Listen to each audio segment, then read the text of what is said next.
Olá, eu sou a acadêmica Tatiane, do curso de Ciências Biológicas da Universidade Estadual do Paraná, e eu vim apresentar um trabalho da disciplina de Ecologia. Esse trabalho tem como objetivo a gente entender e associar os conceitos para a gente poder compreender os padrões das comunidades ecológicas e conseguir compará-las. Para isso, a gente precisa entender os índices de diversidade, os seus aspectos e também alguns componentes que vão ser considerados e devem ser considerados juntos com a diversidade, sendo principalmente a riqueza, mas também juntamente com a riqueza a gente precisa entender a ecoabilidade. Compreende-se como riqueza um número de espécies e ecoabilidade a semelhança, similaridade que essas espécies vão ter. Para a gente entender um exemplo, por exemplo, de riqueza, é quando eu entro numa floresta e eu vejo 5 diferentes espécies de árvores.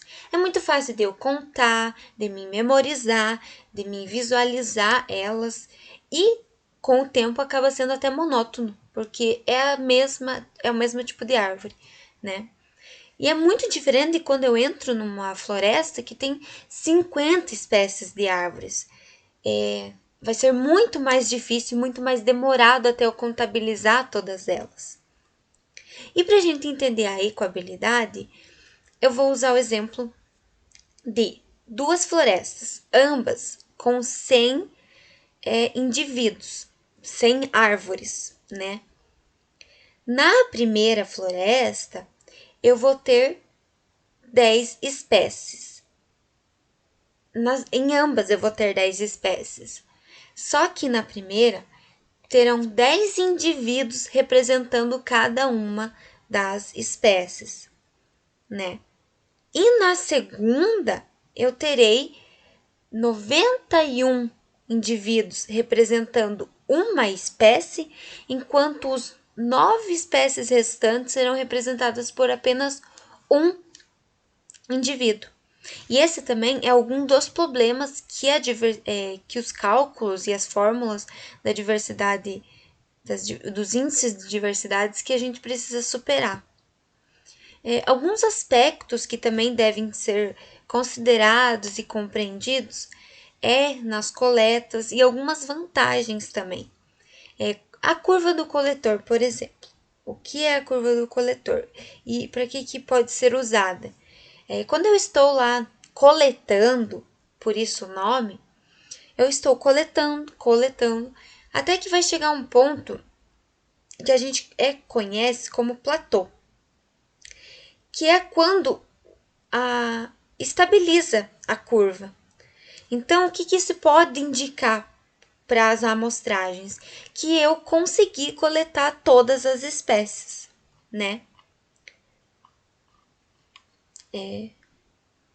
Porém, tem um problema, principalmente quando o padrão espacial ele é agregado, que pode acontecer de eu ter uma falsa, né? Eu achar que estabilizou, mas não estabilizou ainda, né? E acabar atrapalhando. E aqui algumas vantagens dos índices de diversidade, que é uma melhor estimativa e que eu posso comparar duas ou mais comunidades. Então, com os índices, eu vou conseguir comparar as comunidades. Temos muitas fórmulas de calcular os índices de dispersão e cada uma delas vai se adequar à sua pesquisa. Então, você precisa visualizar como é o seu ambiente lá no campo, quando você está coletando as suas amostras, para daí quando você trazer e poder mensurar esses dados, você saber qual índice vai ser mais adequado.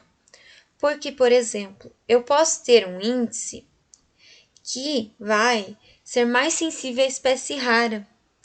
Então, eu tenho que cuidar, porque ele vai puxar as espécies raras, como por exemplo o Shannon. Essa fórmula, onde o S aqui ó, o S é o número de espécies e PI é a abundância relativa, que a gente precisa calcular antes.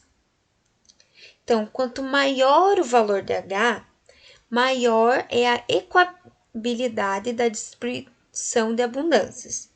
Então, quanto maior o valor de H, menor vai ser a probabilidade de amostrar aleatoriamente duas da mesma espécie. Este daqui é muito influenciado pelo número de indivíduos amostrados. Por isso, ele é mais sensível à espécie rara, porque ele vai considerar os indivíduos dessa espécie rara. E ele também assume que a amostra é grande. Todas as espécies estão representadas na amostra. Então, no de Simpson, é mais ou menos ao contrário. Então, ele vai puxar mais as espécies abundantes e não as espécies exóticas que a gente diz. Então, ele vai medir a chance de que em dois indivíduos escolhidos aleatoriamente sejam da mesma SP, da mesma amostra, da mesma área. E quanto maior o valor de D, temos aqui, maior a dominância da comunidade. Lembrando que dominância é o contrário de equabilidade. Neste caso, como eu já disse no início, as espécies raras contribuem pouco para o valor de D. Então, por isso que ele vai considerar mais as espécies exóticas.